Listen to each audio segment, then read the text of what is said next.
How's it going, guys? Welcome to the Talk4 Podcast. So excited to have you here today and show you this fantastic episode. Just want to say quickly that episodes like this one and all the ones before and the ones in future are made possible by people who subscribe. Hopefully, just like you. I'm going to ask you today if you can leave a subscribe, leave a follow, leave a rating, leave a like or a comment, and just support the show in the little ways that you can, like that. It makes a huge difference on my end. And quickly, just want to plug as well. I've taken 30 of the best episodes of this podcast and turned them into a fantastic book that goes into 150 secrets to greatness. Each one of those 30 episodes gets crunched down into 5 of the best key takeaways from the whole talk and turns them into a fantastic book. Highly recommend you check it out. Please support the show by grabbing a copy, either a paperback or an ebook. And I can't wait to show you guys this one today. So guys, without further ado, let's get over to the episode.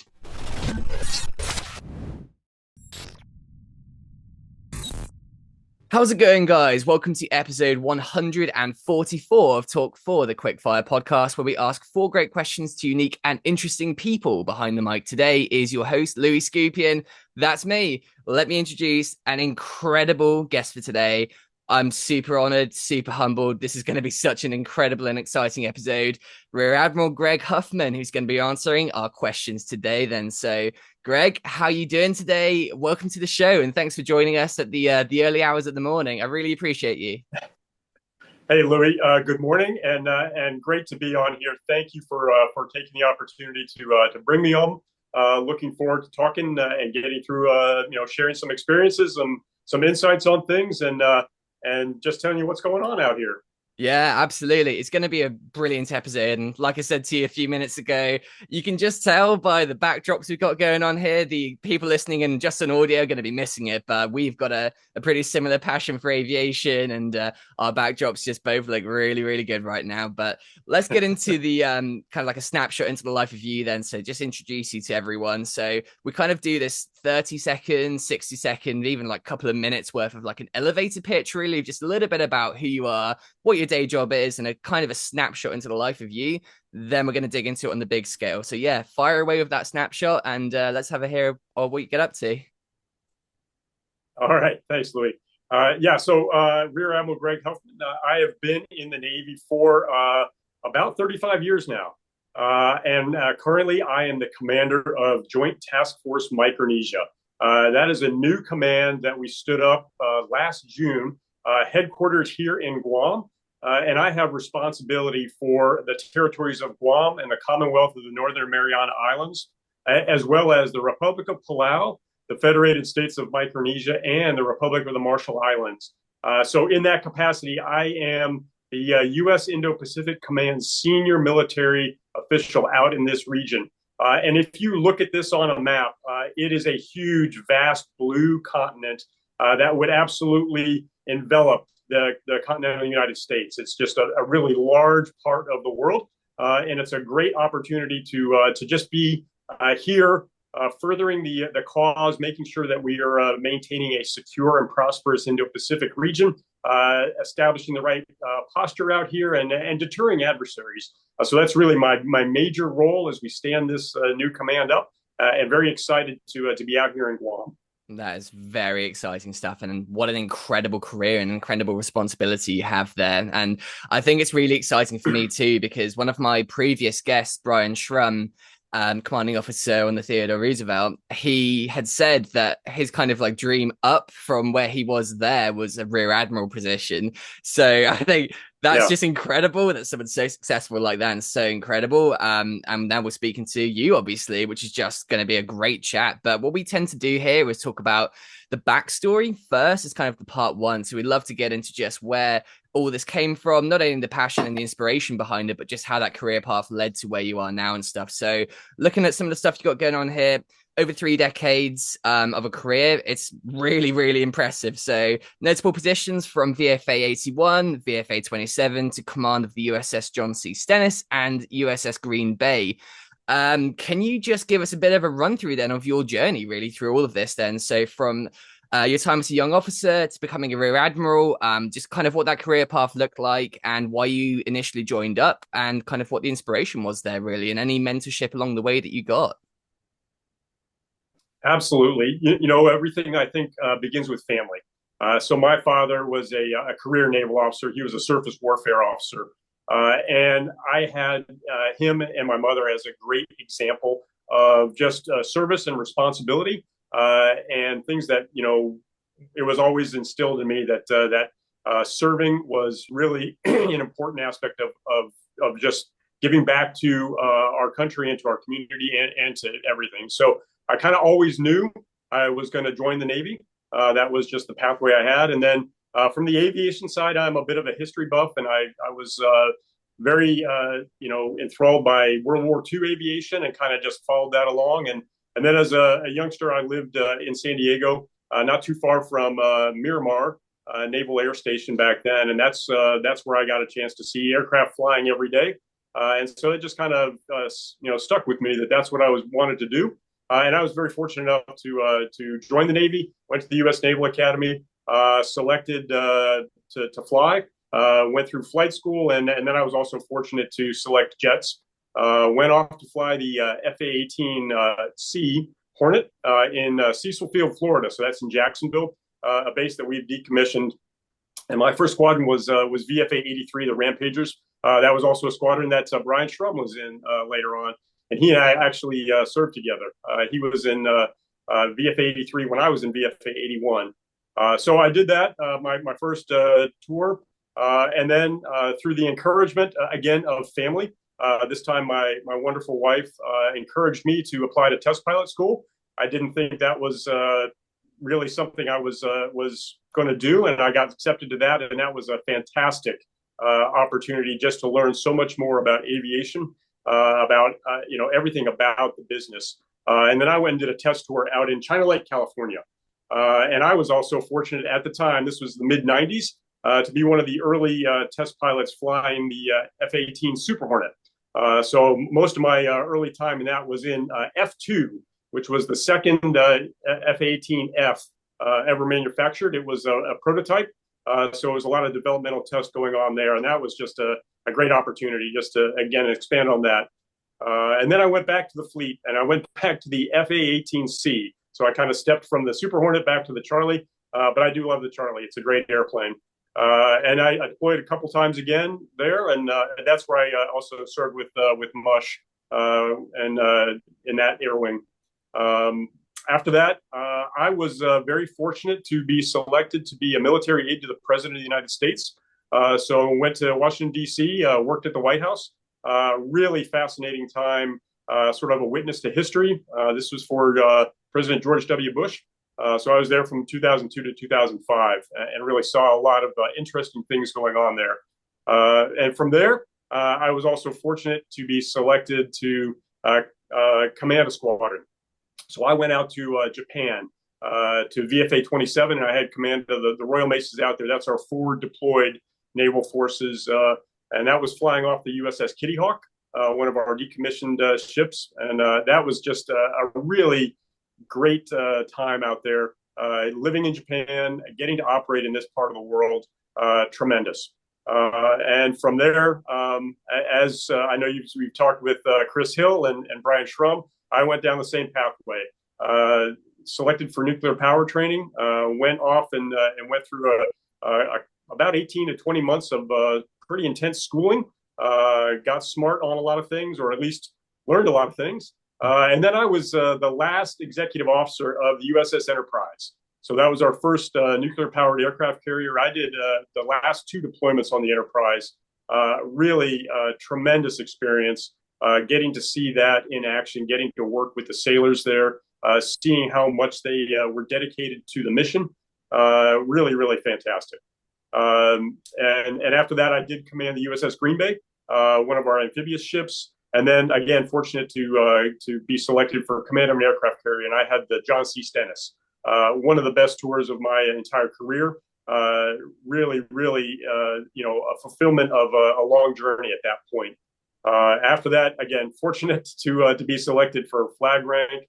For the first time, the Navy got me into the Pentagon.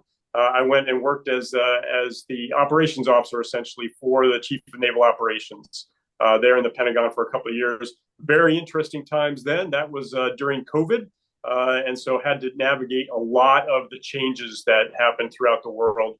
And then from there, I went and commanded the Gerald R. Ford Strike Group down in Norfolk, Virginia. And again, really tremendous experience. The Gerald R. Ford, our newest aircraft carrier. So I kind of went from the oldest nuclear powered carrier on the Enterprise to the newest on the Gerald R. Ford, and was privileged to be there taking that ship during its first deployment. So got through the first certifications and took her out on her first deployment. And then from there, I came out here to Guam. And so I've been out here for a couple of years now.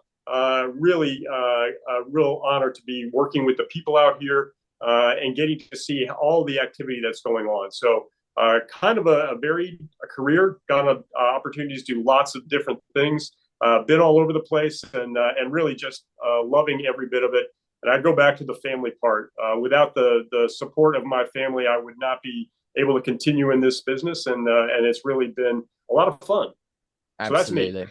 Yeah, that's a hell of a story. I mean, there's so much to pick on through all of that and get into. It's impossible to choose almost any one thing, but I just want to know, what's been your favorite part about all of it? I know that must be a very difficult question because they're different in all their different respects, but the flying side of it and the thrill of that, or the, you know, the pride of the leadership and the command, any particular bit that felt most connected with you and what you were doing? Absolutely, Louis. It's the people. It is really the people. The people that I have gotten the privilege to work with in every different level have just been amazing. And I've, whether it's the sailors that I've worked with all the way through my career to senior leaders, world leaders that I've just had the opportunity to observe and talk with, that's really what it comes down to is the honor of working with such fantastic people. Yeah, absolutely. Well, we have a lot of people who like aviation in here. So I make a few aviation documentaries myself, and I picked up a bit of a following who like jets, basically. And I feel like we'd be remiss not to talk about that absolute just golden nugget you mentioned there. So one of the first people to try out the Super Hornet. So I would love to just quickly get into that. So what was that pitch like to you then? And what was that like going out of obviously the original one and that first flight in there? I mean, initial differences, absolutely blown away. Just the first thoughts, first reactions, and how was it pitched to you? And was it a big secret back then too? No, it was, it had been going on for a couple of years by the time I got into the program. And it was just, I was out at China Lake. I was working different projects out there as a test pilot. And they were, moving different things and testing different aspects of it. And so out there, we did a lot of the software testing, a lot of the weapons testing. And so really just it was my turn to step up to the plate and kind of jump in there. And honestly, the collaboration that we had between, industry, because this was still early on in the developmental testing, to the sailors that were working on it, to all of the engineers. What a great team. And then getting in there and getting a chance to fly the airplane. It was, again, early on, so it wasn't full of all the capabilities it has now. But I was there, working on different things and different concepts that we were working through. And to see that back in the 90s, and then come back to the fleet when I had command of VFA 27, we were flying the Super Hornet, and to see a lot of the concepts and the ideas that we were just talking about back in the 90s come to fruition and be in the aircraft and be operational was really fulfilling. To me, that was just a culmination of, wow, all of that work came to be. And here we are with this incredible aircraft, incredible versatility and capability. And I've seen it just continue on as they've brought more and more new systems, new capabilities, new weapons to bear on that aircraft. And that was just really a privilege to be part of that. Yeah, absolutely. And I mean, just one piece of an incredible career in flying. So, I mean, looking at what I've got down here, I mean, incredible combat missions, but the world's most challenging environments. So, to mention a few: Bosnia, Iraq, Afghanistan. So, I think in places like these and in these situations and these missions, you obviously learn a lot of stuff in the fire there, basically. So I wanted to dig into that a bit. So some of the key leadership lessons really that you learned during these deployments. So how did your experiences in the cockpit kind of shape your approach to leadership in higher command positions following that? So any experiences there, missions or moments that really kind of built the foundations there for you and your leadership now? Yeah, what do you kind of remember from it all? And yeah, the best lessons you took from it? That is a great question. I would say it really comes down to teamwork. That's one of the things that kind of jumps out as you think about all of that. So even though flying a single seat aircraft, you think, oh, you're just by yourself, you just have to rely on yourself, but it goes so much more beyond that. It starts with all the sailors who are working on the aircraft, maintaining it, ensuring that they're ready to go, ensuring that all of the systems are up and running, and then it goes on to the people you're flying with. You're never flying by yourself. You're always with a wingman or with a few other folks flying together in a formation, and that's how you are into a effective fighting unit. And that's something just part of the mission set. It's baked in. That's what we do. But it also is reflected, the teamwork aspect in the mission sets themselves. So I can think back to an instance in Bosnia, and this was back in the mid '90s. When there was the civil war going on there. And so there wasn't really what was going on the ground were peacekeepers that were UN mandated out there trying to keep the folks from killing each other, essentially.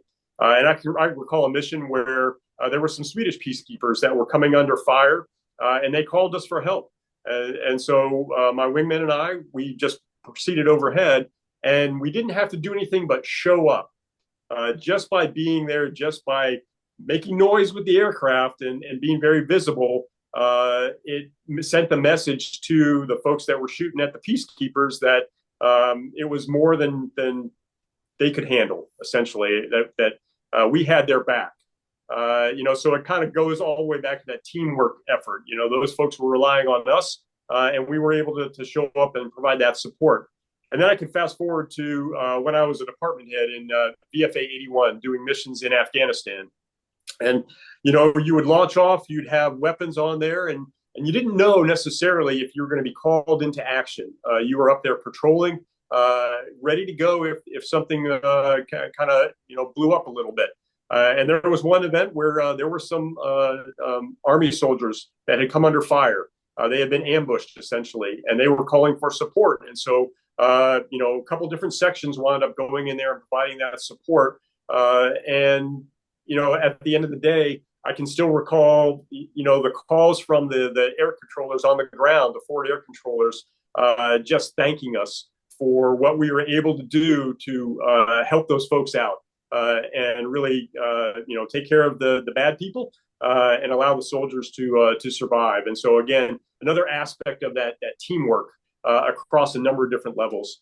But talking about flying, those are just a couple of examples that I can cite to you. Yeah, absolutely. Something it's not a show tradition yet because we have a very diverse range of people coming on the show, but the ones who are aviators and people who've flown jets and done all these things, before we get into, the command of the ships and everything, we've become a bit of a fan of sailor and aviator stories and the funny ones as well. I mean, I've heard everything from carrier propellers coming out the water in storms to Justin Elliott Astro, who went chasing a star rather than his flight lead and ended up 50 miles off course and got his call sign doing that. All sorts of things like that. So before we get into commanding officer roles, any great aviator stories you've got there from your time that you look back on and you just feel very fond of? Yeah, I mean, I've seen a lot of different things, a lot of different experiences. I too have seen the propellers coming out of the water as the seas were so rough that the aircraft carrier was pitching around that badly. I can think of one instance where I was flying. This was when I was in VFA 27 off the coast of Japan, and the fog just rolled in incredibly thick, and they were worried about not being able to get the aircraft on board. But everyone's coming down and shooting their approaches. And you get down to that 3/4 of a mile position, and they They said, say 3/4 of a mile, call the ball, and I could see nothing, not a single thing in front of me. But the landing signal officer comes up on the radio and says, paddles contact, keep it coming. I'm like, okay, I am going to trust you. And it goes back to that teamwork aspect of it. And I just, keep coming. I see nothing. He's giving me little calls, as I'm flying down. And then about a second and a half to 2 seconds before I land, suddenly the ship just pops in front of me and I trap, and I'm like, oh my goodness, that was crazy. And I taxied up and shut down the aircraft. And one of the deck crewmen, an old salty chief who'd been out there for years, he came up to me and said, sir, that was the craziest thing I have ever seen. I don't know how you landed. And then I found out afterwards, so I was the last fixed wing aircraft to land on that recovery. And then the helicopter was coming in behind me and doing the same thing, trying to shoot the approach. And the helicopter couldn't break out at all. They actually wound up having to divert. That was, and I found that out. I'm like, I really just went and gave Paddles a big hug. I'm like, thank you for keeping me safe and getting me back on deck there. So that was just a little nugget of something that I experienced. But I've seen so many different things. Wow. And I thought my Cessna 152 slight crosswind landing the other day was crazy. That's a whole nother level right there. It's pretty cool. I guess that's the F-18 version of a trust fall right there, right? Yes, absolutely. That's a good one. So after the flying, all the fun there and all the incredible missions and the effects you had there, I mean, it sounds like just an amazing career of flight. So then commanding officer, USS John C. Stennis, USS Green Bay, you had the responsibility of leading large and very complex ships and their crews. So let's get into that a bit then. So how did you approach the task of maintaining operational readiness and morale during your command then? So what leadership strategies did you rely on to manage such diverse teams? I know obviously Chowder, Chris Hill had mentioned, morale. Mush had a few other ones there too. So I'd love to dig into what your leadership strategy was there and a few of the key points we can take away from it. Yeah, I think foundationally communication is really the basis of getting things across, and it's at so many different levels. When I was in command, even when I was the executive officer on the Enterprise, that is what I took on as one of my big responsibilities, to ensure that everybody understood what our mission was, what our objective was, why we were out there. When you're out on deployment for 6, 7, 8, 9 months, it can get really tough on the sailors. And so giving them that sense of purpose and reminding them of why we were out there, why it was important, and why we just needed to keep pitching in as a team to accomplish that mission. That to me was really the fundamental aspect of it. And it goes back to that communication. And then that happens on so many different levels, whether it's a one-on-one communication. And I think, the other folks probably talked about, they would do a sailor of the day where they got a chance to just chat with one of the hard workers on the ship there and hear what their story was and find out what issues were going on and what motivated them, to working in small groups. One of the things I used to love doing on the aircraft carrier was go down to the reactor department, and they would have mandatory reactor training throughout the deployment. And as a nuclear training officer, I was required to go down to that as well. And so I would go down there and I would be go through the training thing, but then I had the opportunity to just talk with the sailors. And those are the sailors who were down making that propulsion plant working really hard. And really hearing what their issues were, getting a chance for them to just ask me questions and communicate and remind them of what we're doing and why we're doing it. And then to, broader communications things, whether it's an all hands call. I tell you, when you're on an aircraft carrier and you do an all hands call in one of the hangar bays there, and you've got 3,000 plus people there in front of you, and you get up on the stage to talk to them, that is a little daunting, but also inspiring, because you realize how dedicated those people are and how focused they are on getting things done. And those are all folks who have, raised their right hand and volunteered to serve. And so getting a chance to support them and be the servant to them was really important, and get the word out to them to try and reduce that stress, make sure they understood what was going on, and answer their questions. And then, that those are just different examples of it. And then, of course, we've got the communication systems, the public address systems on the carrier, getting on that every day just to, pass the word to everybody. That was really, I think, a big foundational part of it. And I think it's something we all think we're really good at, and I don't think we're as good as we really think we are. And so it takes constant work to make sure that communication is happening. So that was a foundational thing I did. And then I picked up something from one of my mentors years ago, and just three simple things. He just said, hey, know your people, trust your people, and empower your people. And it sounds fairly simple, but I found that, hey, oftentimes the simple stuff is what works.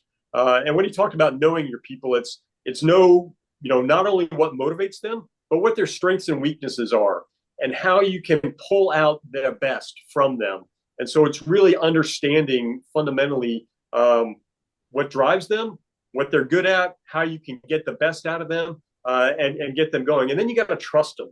You got to trust them to do their jobs. And that is a really hard thing to do in this business, because, we wind up getting into these positions where you really want to be in control of stuff. You're responsible for so much, but you have to put that trust out there to your experienced folks to really do their jobs. I learned that, firsthand flying, because the maintainers, the sailors, are working so hard on those aircraft. They know so much more in detail about their systems than I ever could. I know how to operate it. I know the basics of it. I know how it all works together. I know all the emergency procedures. But when it comes to, getting the wrenches and fixing things and, getting the right things in the right, setup, that really is a trust to those sailors. And so that's that trust aspect. And that just develops over time as you get to, bigger positions of more responsibility, and your scope and breadth of requirements really grows. You have to trust at higher and higher levels. And so, when I go to the strike group, I've got, an aircraft carrier commanding officer that's working for me. I've got the air wing commander working for me. I've got the commanding officer of the cruiser, of the other destroyers. I've got the commodore of the destroyer squadron. So all of these very experienced senior people, and I have to trust them to do their jobs. And then the last piece is that empowerment part. Really let them know that I have their back. They are empowered to make decisions, and it's okay for them to fail. And that's one of the big things I always tried to work on was when something didn't go right, when we made a mistake, when there was an issue, is to stay calm about it and just figure out, okay, this happened. Is everybody safe? Are we in a good, situation now? And how are we going to fix this? And how are we going to move on? And then what are we going to put in place so it doesn't happen again? But I kind of taken those three things, knowing, trusting, and empowering, and kind of just tried to put that as where my style is, so to speak, and how I move on with folks. Yeah. I really, really like that. I mean, there's so many great points to take away from that I'm seeing, and what you said there, and my head's just full of them. And I wrote a book actually about 30 of these really great podcast episodes before. And the way I sort of did it was I took the 5 best points from what I thought came out of each episode, and then I tried to crunch them down and go into not only the points that were made by the guests, but then a few like reflection questions too that people can take away and think about that they can apply into their own lives as well. And I was wondering, from your leadership there, obviously, commanding, ships and stuff in the Navy is a very different thing to command, to being the CEO of a business or running a sports team or something. But if you were to give people a few kind of things to reflect on there, maybe some reflection questions or some ways that they could take away some of those points you just mentioned there and then actually go and, apply them into whatever it may be, whether that's family life or the world of business or sports or even just self-empowerment. What are some of those kind of questions that you would maybe try and ask those people or get them to ask themselves, do you think, or any ways that they could actually actionably apply some of that intel there? Yeah, that's a great question. And, there's so many different ways you can apply things across the spectrum of different businesses or organizations. I would say fundamentally, one of the things I always try to keep in mind is being a lifelong learner. And I feel like I can learn something from everybody that I interact with. Sometimes it's good things, sometimes it's bad things, and I try to take those things on board. So when I talk about like my mentor giving me those nuggets, that was just something I took along with me. So I would say, a question is, what have I learned today, and how can I take what other people are doing and apply it to my situation and my condition and my objectives. So I think that's, one thing that I always try to remind people, that education is so important. And education can take on so many different levels. It's not just book learning. I used to tell folks, it can be, what are you learning from other people? What am I learning for my job? How am I making myself better at whatever profession that I am in? But not just being satisfied with, I'm just plugging along doing the same thing every day, but how am I improving that? I think those are kind of having that questioning attitude really helps to get people to think, okay, maybe a little differently about how they're approaching things and how can they do things better. And are there efficiencies to be gained? Is there a better way to do it? Those are, I think, just being that challenging, sort of sounding board for folks. And especially as I've gotten into more senior positions, it gets more and more difficult to get down onto the deck plates to interact with people. And so that's the other thing I would ask people is, have you gotten out of your office? Have you gotten down to, see what is going on, whether it's the shop floor, whether it's, out in your workers, whatever they happen to be doing, and just ask them how things are going, and really, in a caring way, understanding what is going on with them, so that they know that you care about them, that you really are interested in what is going on in their lives and how you can make things better. So I think those are just a couple of things to maybe for folks to think about is, again, I go back to that communication piece. Email, I think, is sort of the bane of our existence sometimes, because everyone gets, into email and they send an email off, and then, you never know, did it even make it to the right person? And if it made it to them and got to their profile, did it just go to a junk folder, or do they maybe have you on auto delete and they don't want to hear from you? So you think you might have communicated something to them, and then you don't know if they read it. Did they understand it? Did they take it how you intended it to be? And it goes back to that face-to-face interaction, that getting out and actually talking to people and really finding out what is going on with them, I think is just important as a leader. You got to get out of the sort of the ivory tower and get down to see what your folks are up to. Yes, absolutely. I completely agree with all of that.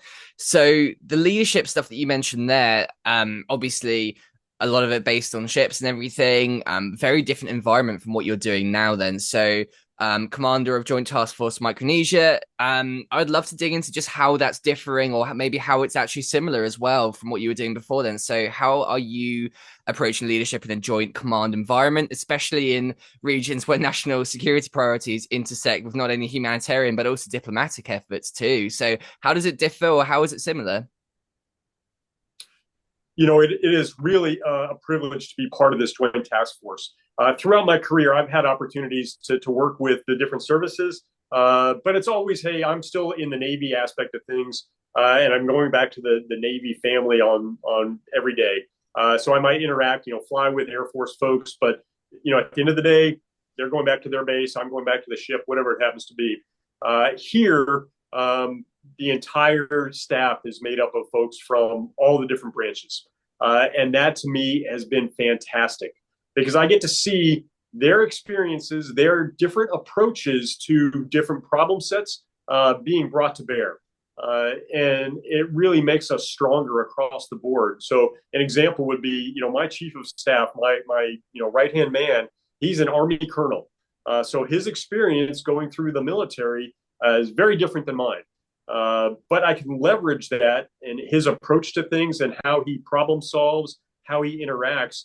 And again, I talk about that lifelong learning. I can bring some of those traits on board with me. My senior enlisted leader, who's responsible for everything, he's also from the Army and a different branch, of the Army than my chief of staff. So bringing all those people together has been fantastic, and really leveraging their different skill sets, their different experiences, their expertise to build a cohesive unit has been very strengthening out here.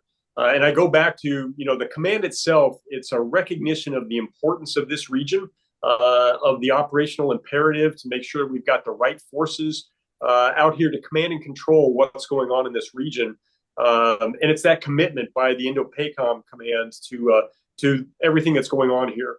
And then fundamentally, it's, taking this staff and then working with the rest of the units here on the island and throughout the region. But as the joint staff, really, taking advantage of all of the different experiences that folks have and their expertise, that to me fundamentally has been empowering to the success of the staff and to the success of the mission out here. Yeah, definitely. Some of the past guests who we both know, Chowder and Brian, one of the good questions I asked them as well was what's kind of been quite challenging for them too. So is there anything with that position you're in right now that you're finding particularly challenging or tough? Anything either with what you're doing or the leadership position and stuff, and how are you kind of working through that too? So, I mean, I can imagine, complex situations like that, big teams and stuff. Maybe there's some things that are a bit harder or than the other positions that you've been in leadership roles. Anything there? And how are you kind of working through that? Because I think it's so applicable to people because, leadership and running businesses or, being in the military, it's never a smooth ride. So, any experiences like that you've had so far? Absolutely. So this is really a startup. If you're thinking about you're starting up a business, that's what we are right now. We're kind of a startup here, but in the military sense. And so the challenge is taking something that didn't exist before and building it sort of out of whole cloth, and really taking the guidance that I've gotten directly from my leaders at Indo-Pacific Command, and then turning that into reality. So taking their vision for what the staff is intended to do, what we're looking to do from an operational standpoint, and bringing that into reality has been challenging because you're working across all of the services. You're working across all of the components that operate out here and building this staff up, but you're doing it while you're also still operational. You still have a responsibility to conduct a lot of work throughout the region. The old adage of we're building the airplane while we're flying it. And so that has made things challenging as well because I still go and interact with the embassies down in Palau or the Federated States of Micronesia, work with the ambassadors and the country teams there, work with the leadership in those countries, or work with the governors here to maintain that homeland defense while we're still gaining our operational capabilities. One of the things we just went through was a big exercise here in the Pacific called Pacific Century, and it was the first opportunity for my staff to be part of that. As we're just starting to get into things. And it really stressed them a lot because we're learning, okay, what other communication systems do we need? And how are we working with other staffs and senior staffs? And how are we fitting into the bigger picture? All the while, we're still having our day job going on because of, the exercise happening. And we're relatively small staff still at this point. And so it was a great learning experience for them. And we're using that to capture, you use the term lessons learned, but really come up with a list of how are we going to make ourselves better? How are we going to achieve the objectives that have been given to us by our leadership? And so that's been the most challenging thing, I think, in this state right now. But it's also extremely rewarding to see the team succeed and to see them pull together and really gain the confidence that, yep, we are achieving what we need to do. And we are being very relevant in what's going on out here, and ensuring that security and that prosperity out here. Absolutely, 100%. And listening to you talk, there's just so much knowledge there, so much experience, and I think would be remiss not to have a little piece of this as well to talk about the junior officers and a bit of advice for the youth, because that is the future, isn't it? That is where it's at. So, looking at the career you've had, obviously, and just listening to all of this, so many opportunities for you there to mentor and develop many junior officers and sailors throughout your career. So we got to ask you then, so what do you believe are the most important qualities to foster in the next generation of Navy leaders, and how would you prepare them for leadership roles, maybe like the ones that you've had now or the next to you, basically then?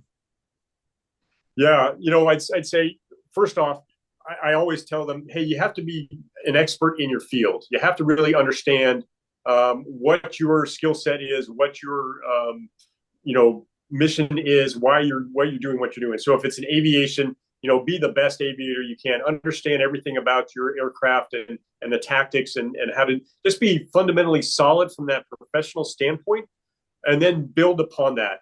And I'll go back to some of the things we talked about before. Really understanding that it is a team effort across the board. And when you think about leadership positions, you're given responsibility over people and over stuff. And some folks, they focus on the stuff. They focus on the equipment. They focus on making sure they meet all these metrics and everything is right. And my advice is, focus on the people. Because if you focus on the people, if you take care of them, if you get them what they need, empower them to do their jobs, then they will take care of the stuff for you.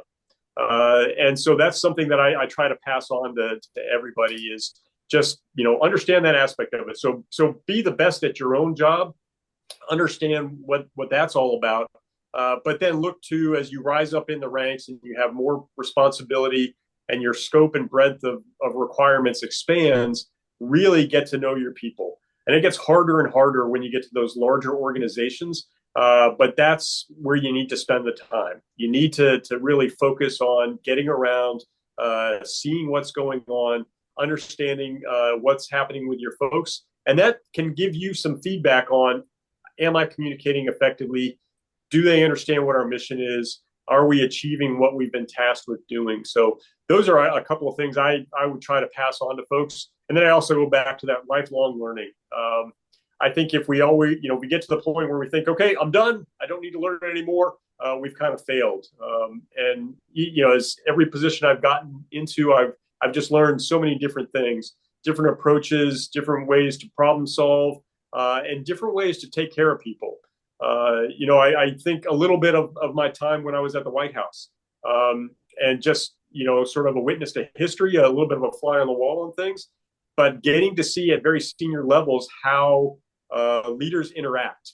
And it really gave me a lot of lessons of, again, going back to that sort of simplistic, knowing your people, trusting your people, and empowering your people, because you need to do that. So those are some of the things I just try to be consistent in passing those things along to everybody, and making sure that they, kind of see that and see me as an example, and then hold me accountable if I'm not living up to that example. That's what I ask folks to do. I really like it. I got to ask, in all of that, then, what makes you most proud? So either achievements or challenges, looking back on all of it, what's your best bit of legacy that you feel like you've left in all of this? And what makes you most proud when you look back on it in achievements wise and also things that you've overcome? One of the best parts about it is when someone you served with reaches out to you, and they've achieved success, and it was impartial. You played some small part in that. That to me is incredibly powerful. When you hear, and you might not have realized it at the time, but when you hear that somebody took on some of the things that you had passed on, used you as an example, and modeled their lives or their careers or their profession after what you had given to them, and then they've had success with it, that is incredibly powerful. And then the other thing I'm most proud of is my family. This business is challenging at times. I've done 10 deployments over my career, and so a lot of time away. And to see my children grow up, they're all adults.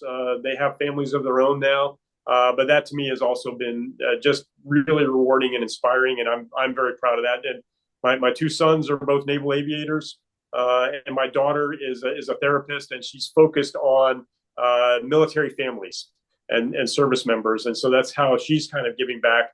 I go all the way back to the service-oriented lifestyle that I grew up with, and the lessons and the examples that I got from my parents as something that just has been instilled in me, and I'm proud that I've been able to pass that along to my children. Yeah, absolutely. I think we're probably going to wrap this up soon. It's been a great podcast, but the one thing I do want to ask you quickly then that's just on my mind before we get into the shameless plug and stuff then is, despite all of these incredible not only accolades, but positions and ranks and things that you've held, will you always be a fighter pilot at heart, or do you feel like that was just a part of the journey that's in the past now? Because I'm just looking at you and I'm thinking about all these positions and where you are now and stuff. And I'm just wondering if there's just still that aviator F-18 pilot in there, or are you truly the man you are today? You tell me about that. I will always be a fighter pilot.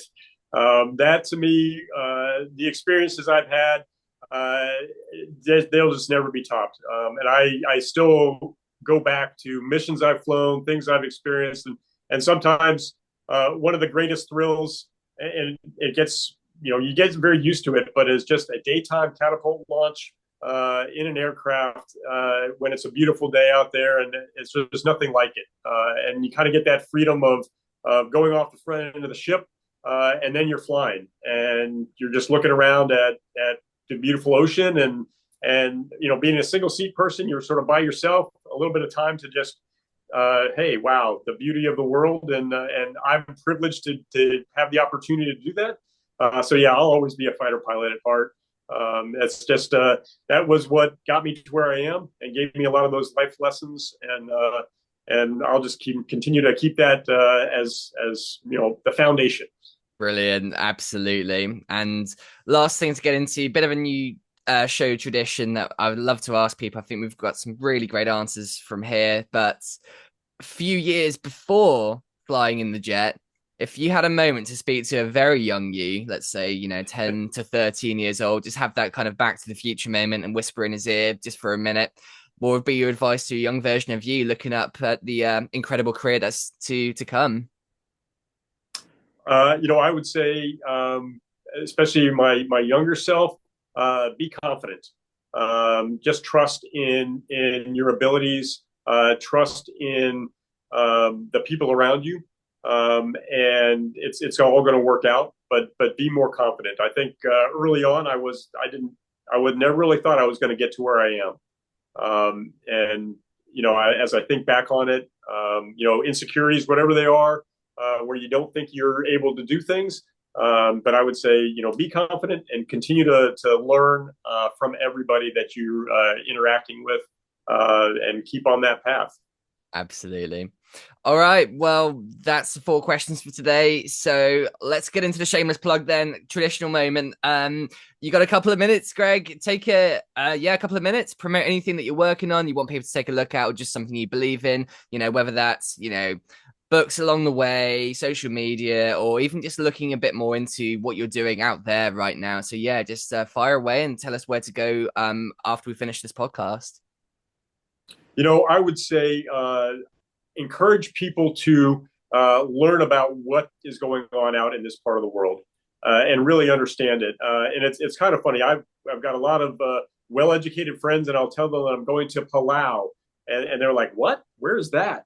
They really have no idea of what's going on out here. And I mentioned I was a bit of a history buff. I go back to the history of the Second World War, and everything that happened here, the sacrifices that were made to get us to where we are now, to establish those freedoms and that security.